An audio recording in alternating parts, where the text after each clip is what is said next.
church or Christianity, if I may call it, then the system wouldn't be very willing that, no, they are just about the church. Whilst we were spreading the language of people becoming aware of what was happening, and of which, again, we needed to do something about it.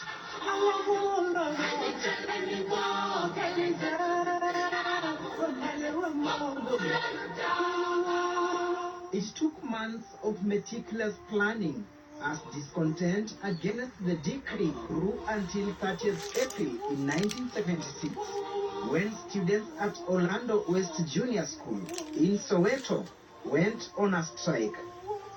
Thiesi Mashinini, who was a student at Morris Isaacson High School, convened a meeting on 13th June to brainstorm on way forward. An action committee by the name Soweto Students Representative Council organized a mammoth rally for June 16. It was to be a march whereby we gathered students from around Soweto. Then on our way, other students would join us up to Morris Isaacson, which also became, unfortunately, a famous school. On Wednesday, June 16, it was time for action. The students in their hundreds of thousands converged, ready to move. The protest began shortly after 8 a.m.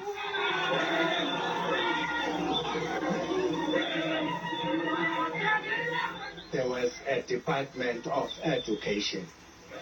We were then intended marching down there to hand over our grievances with regard to Afrikaans media of instruction.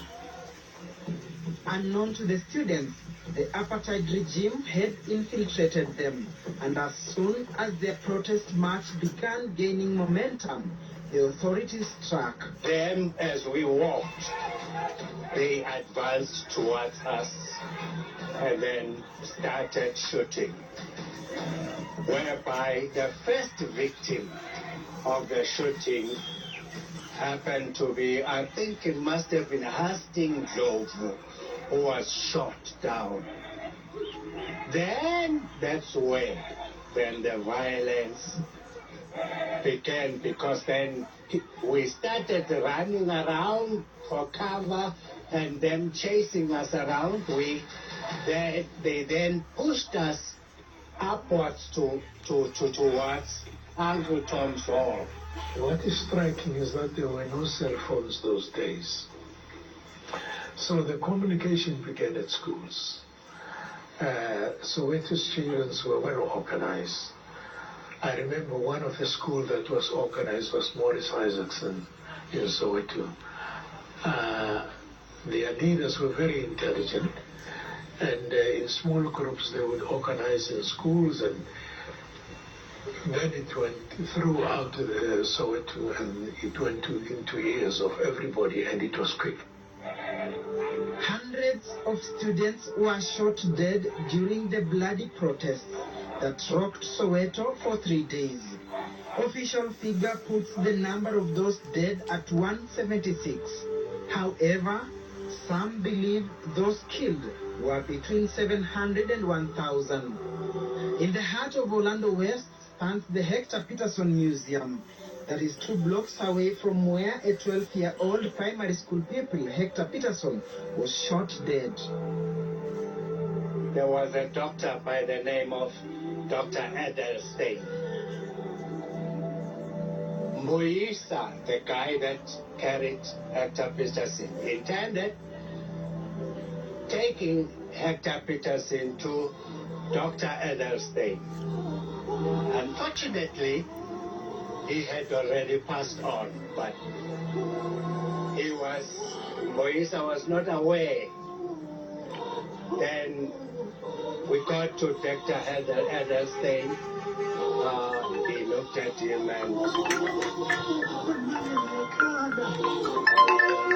he could see he was dead.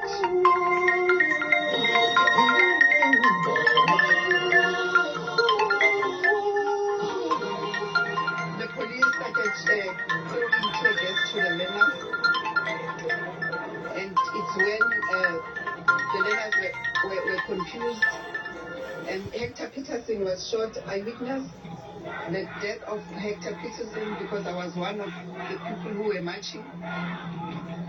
We were stopped at Hector Peterson Square, where all of us were confused, and then we started throwing stones to the Caspers so that they stopped killing our learners.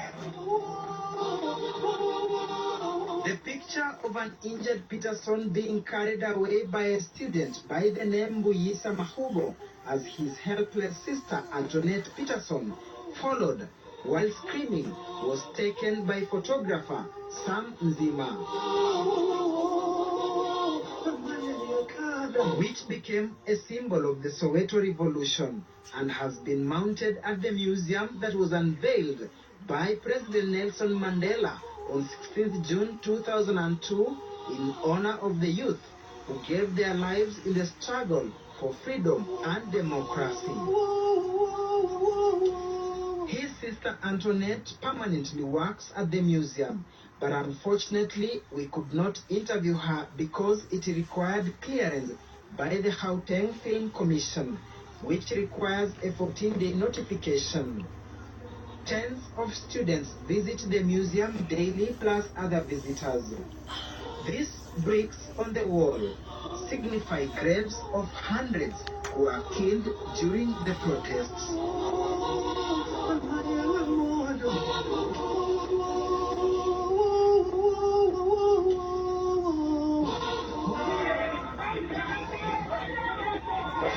But then they came shooting. I remember I saw an incident somewhere at Mfulo. They were in a Casper shooting youngsters, then pick them up, not even like dogs, threw them into the Casper. It is 47 years down the line, but the many painful memories are still raw. Mlaba survived by a whisker. It was for the first time I saw corpses.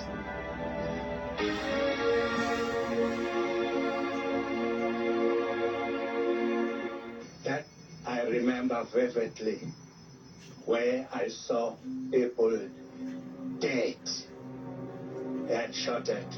Another incident in that afternoon, a young boy,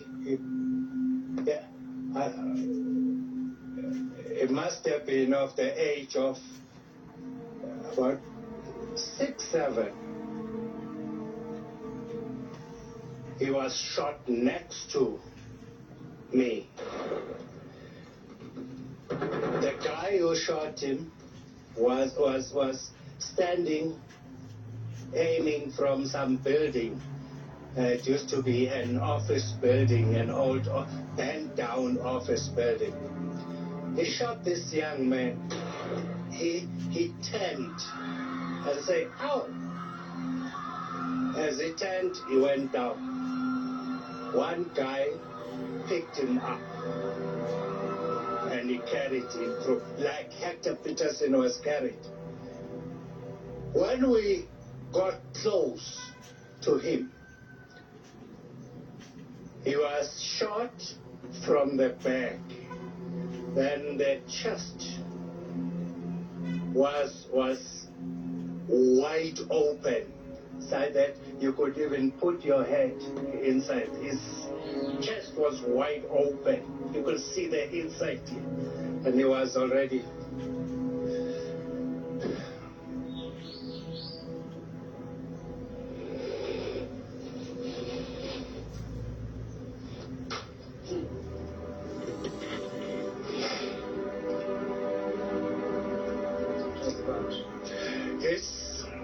It's a very sad story. Incident, because then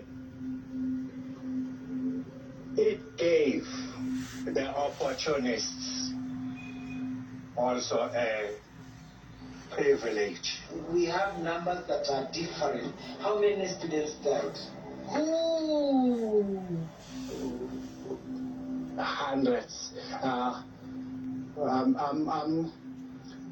From that day up until 1978, students, children